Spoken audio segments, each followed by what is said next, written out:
Good evening. It is Monday, August 24th. It is now 6:25 p.m. This is the Recreations and Park Committee. I am Jeffrey Wynn, the chairman, and I am joined tonight, as always, by Ms. Hickman and Mrs. Marshall.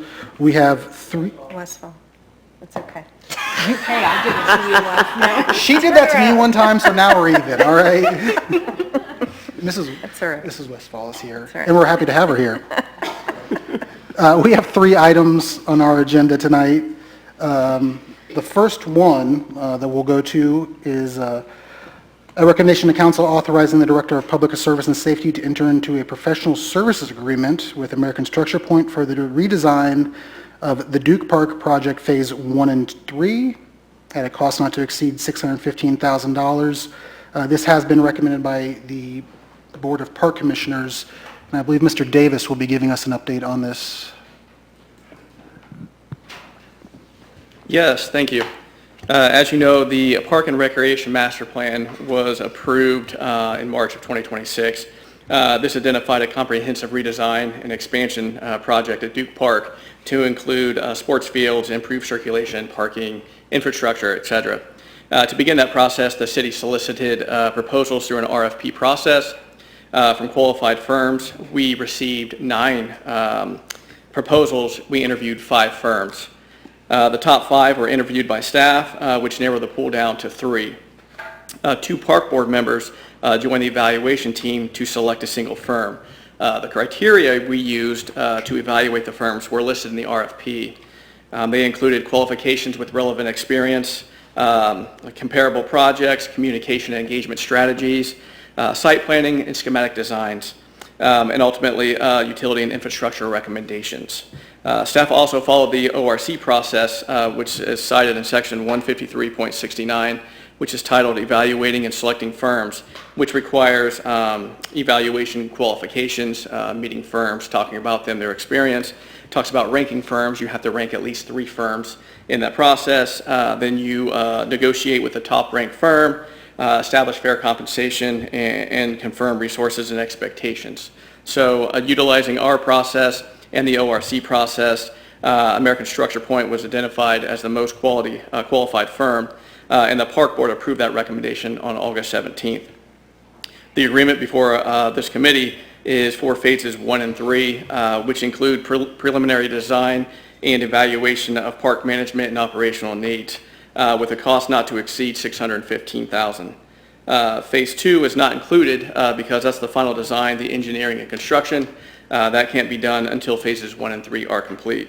So in simple terms, phase 1 determines what we should build, phase 2 determines how we build it, and phase 3 determines how it will operate. So we are asking for authorization to have the Director of Public Service and Safety enter into a professional services agreement with American Structure Point. Mr. Davis, do you know how long the typical design process usually lasts before we would see that come back to council? It will probably be, I think they had it on their plans from 6 to 8 months. Okay. I'll hold off on some other questions for now. Mrs. Westfall, do you have anything to add at this time? Not at this time. Sigmund? Not at this time.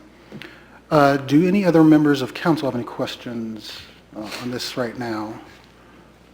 Any members of the public have any questions or comments? Because of the scope of this project, its size, and a little bit of the speed we're moving at, it would be my recommendation right now that we kind of just table this until to a further committee meeting, whether that be next Monday or into September. I would agree. Would anyone have a problem with that, just so we can get a better understanding of what we're looking at and what we want to do here? At this meeting, is there any other additional information you'd like staff to provide? I don't think we have any other questions at this time. Is this more of just a little bit longer time to digest this to see if we do have any questions that we want to bring up, just so we're making sure we're not rushing through this project. Mr. Titteringen, I saw you had a...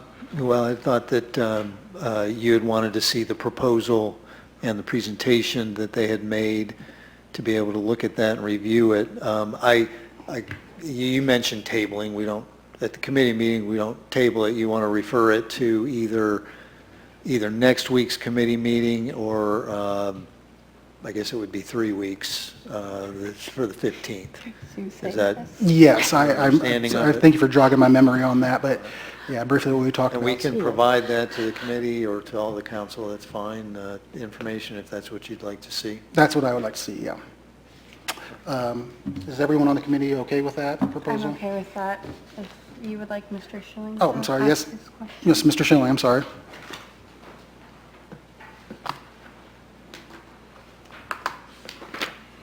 Jeff Schilling, Troy City Council. Mr. Whidden, I want to remind you that according to Robert Rules of Order, you do have the ability to table items if you feel so, if you so choose. Thank you so much. It's a committee meeting, but I don't want to get into an argument with you. We will just forward it. I think we have the outcome that we desire, but thank you for that clarification, Mr. Schilling. Moving on, I'm actually going to jump down to item number 3. This would be providing a recommendation to council regarding bidding authorization for the Miami Shores Irrigation System Replacement Project. Involved in that is not only the irrigation, but also a new pump station at Miami Shores as well. You skipped number 2? Yeah, I wanted to skip number 2 to go to number 3. Is that, can we do that? Okay. Hopefully we'll come back to number. We will come back to it. We will. All right, there we go. Sorry. Okay. Our golf superintendent, director of golf, I'm not even sure which title is, but this is Mr. Greaser, our golf pro, who can answer any questions, but this is the long-awaited, much-anticipated process of replacing the irrigation system. We are asking to bid for that replacement and hopefully get started. We are not asking for emergency legislation, but it is something that again is long overdue, and would like to time it as close after this season as possible. Cost not to exceed $2.5 million. When the design firm was looking at it, given that it's anywhere from 26 to almost 50 years old, I think, depending on the 9 holes that you're talking about. They did identify some need to drill, I guess, a new well and upgrade replace the pump station. So that is an additional cost, but a separate bid of $275,000. So we are asking for authorization to do 2 bids related to this. And then the electrical work, which has been a little substandard anyway, that would be handled separately and not be bid out. And I don't know if you have any questions for Tim. Yeah, would the replacement that we're doing, and I would imagine we're going to dig out and take out the old irrigation system, is that going to incur any cost to, we're digging up the fairways, I don't know about greens and what that... No, all those costs are within that estimated total. Okay. There's no additional cost to the golf course as far as repairing it and that kind of stuff. This team that comes in and lays the line will be responsible for doing that as well. Is that something, this isn't something I would imagine we can't do in the off-season. It would be too cold to do that. Is this going to adversely affect the course, or what might happen while this is being done? Sure, good question. So the main lines of the irrigation system will be put down in the rough, down the tree line, and they can do that, and we can keep all 18 holes open during that time frame. And then once they start laying the 2-inch line that goes across the fairways for the irrigation heads in the fairways, we will have to close that hole for a day or two. It'd be kind of like a rolling closing hole. So they'll start on one, they'll lay all the main lines, and then they'll come back and start doing the fairway lines. And when they start doing the fairway lines, we'll just close hole 1 for a day or two. And then when the construction company says, we're good on hole 1, we're going to go to hole 2 on Tuesday, we'll just close hole 2 for a day or two. And then the process is they come in, they open up the line. There's a team that opens up the line, there's a team that lays the line and attaches everything, and then there's a team that comes right behind them and fills it all back. Obviously you'll see where it was, but the idea is that you never even know the new line was put in. And that's supposed to be, from what they explained to us, maybe 2 or 3 days a hole going across that where a hole would have to be closed. Mm-hmm. would this project just be, I guess for lack of a better term, just giving better supply, or would we be getting more coverage? Would we be getting more, I guess, spigots for better coverage in Both. certain areas? Yeah, definitely both. We have a single line head that goes down the fairways. Now this will be a double line, so you'll have 2 lines of irrigation going down each side of the fairway instead of down the middle, so it will give us more coverage. And then the extra pump station, the added pump station is to keep, you need to keep a constant pressure in the lines, so, you know, putting added pressure real quick into the line, it just blows the lines up. We have heads popping out. So ideally, you have one pump that kind of keeps a constant pressure in the lines, and then another pump when you actually turn the system on that can supply all that water to the main lines and throughout the fairways. All right. Ms. Hickman, do you have any further questions? I do not. It'll be exciting to see what our greens look like after this is all done. Mrs. Westfall? No, you asked the question I had, so I don't have anything further. Do other members of council have any questions? Do any members of the public have any comments or questions? Do you have a recommendation? Proceed. Move forward. It is unanimous to move forward. Thank you very much. The last item on our agenda, we are here to provide a recommendation of council increasing the authorization for the Troy Aquatic Park Maintenance Project to $2.582 million, and consideration of emergency legislation is required so that the contract can be awarded immediately. Mr. Titterington. Thank you, Mr. Chair. Mr. Seiler, Ken Seiler's here to provide the presentation explanation as to why we're here another time. Thank you, Mr. Titterington. You're welcome. Appreciate that. As you may recall, the last time we were here, we had requested authorization for up to $2.5 million for the Troy Aquatic Park maintenance project. That was a result of the first bids that we had received from 2 contractors. We then put the project back out to bid. The bids were due on July the 30th. The 2 contractors that bid this time were not the original 2 contractors. Those 2 contractors have projects that they're no longer able to do this project, along with their subcontractors. Their pool contractors were unable to bid on this contract as well. So as a result, we have 2 new bidders. Both of those came in excess of $2.5 million. Broomball Construction came in at $2.582 million, and it's been reviewed by MSA Architects, the firm that we've been working with on this project. They've reviewed their proposal and recommend that the project be awarded to them. Since that time, we have also met with MSA Architects and Broomball Construction to talk through maybe some specification modifications that we can make to the project to get it back below the $2.5 million, which we feel comfortable we can do based on an initial meeting that we've already had with both of those parties. In addition to that, we anticipate that there will likely be some other potential parts of the project that we can modify some specs on as well to get it even lower than that, but we'll continue to work with those folks as we get into the project. If we were to have to rebid this project, the timing would not allow for it to happen between now and the beginning of the 2027 season. And as a result, that's why the Recreation Board has requested that we proceed with awarding it to this particular contractor, Broomball Construction, in this amount. And then we will continue to work with them to get it below the $2.5 million. Okay. Thank you, Mr. Seiler.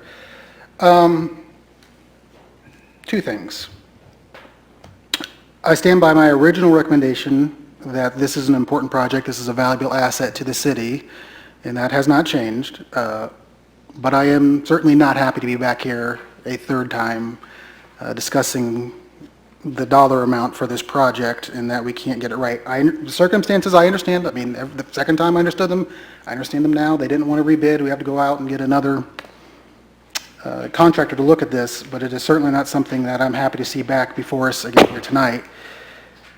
Mr. Titterington, when we originally estimated this project, can you just talk about what that process was and where we went astray from that first seed of an estimate to now, and how this got here, and why we weren't right the first time. Kind of reviewing why we were here for the second authorization.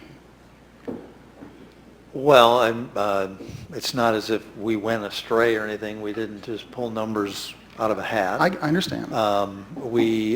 The architect, based on the market, based on the then estimated costs and the market that we had, I believe the estimate was more like $1.7 million, if I recall. It was only after we got the bids from the first two bidders that we had to reanalyze. I don't remember exactly what the components were that were much higher than were anticipated by the architect, but that's where we were well over 2.3 million, maybe 2.2, 2.3 million, and we asked for the 2.5. So It was only after, the delay and those two contractors, two bidders, that we were very disappointed but understood, didn't rebid because they got other jobs, and there are only so many contractors, but there's enough demand for pools that they couldn't go in a number of different directions. And so that's when we have these other two vendors, or two contractors or bidders, and these are the numbers they submitted. Okay. Mr. Seiler, could you give maybe some what-ifs or potential scenarios where we might be able to find savings? I'm not trying to get specifics, like we might cut this or might cut that, but just how we could work with the contractor and what that may look like, where we could potentially find savings? Yes, so for example, when we met with them briefly, one of the items that that the architect had spec'd was a replacement of lockers that have been in place since the facility was built, and just a matter of changing the type of material that's used for those particular lockers will save us $30,000. So the estimated lifespan of the new material that they're recommending is going to outlive what the facility is going to last anyway. So that's just one example there. We have to replace all of the interior fencing of the facility, and so they've come up with some recommendations on just how to, different posts that we can use, and that was going to net, I believe it was like $15,000. And also to look at some of the posts within the facility itself that we can maybe keep that are not necessarily to the point of needing to be replaced. So there may be some additional cost savings there that we haven't even taken into account yet. So those are just a couple of examples based on an initial 1-hour meeting that we've had with them, where we came up with in excess of $107,000 in cost savings. Okay. But working with the contractor, right now, they're saying, hey, we need the new authorized amount, but they understand that they have avenues that they may be able to cut costs when they get a little more further along in the project, so that they're on board with that? Well, I think that the plan will be to do that even before some of the work begins, Okay. based on Mr. when we've Chair. met before. Yeah, Mr. Titterington? Just to be clear, because the bid came in over your authorization, we need the authorization increased so that we can sign the contract with them and then work to get it, see how far we can get it under 2.5 million. Okay. But they are willing to do that. They've already come in and met with us. Okay. Mrs. Westfall, do you have any questions at this time? No, so to be clear, our cost will not exceed $2,500,000, right? We're 82. We're working on these items to deduct change orders in the project. We don't know what those will be based on the contractor's experience with the pool contractor that they're planning to use. They're currently working on a pool project in Miamisburg, and they've had no change orders. Now, are there any guarantees that there won't be any change orders? Until they get into the walls of the pool where they need to do some of that work, we don't know that 100%, but we're certainly hopeful that that will be the case, and they'll just be deducts, not any change orders that would increase anything. Okay. Ms. Hickman? I mean, I want to make sure we keep this pool open, and I appreciate that we're trying to work to bring down the costs, so we have to do what we have to do, unfortunately, so. Do any of the members of council have any questions or comments? Do any members of the public have any questions or comments? We are asked to pass this with emergency. Just keep that in mind. Mrs. Hickman, or Ms. Hickman, do you have any, what is your recommendation? Move forward with emergency. I would agree. It is unanimous to move forward with emergency. Is there anything else to come before the committee tonight? No, sir. We stand adjourned. Thank you very much. Thank you.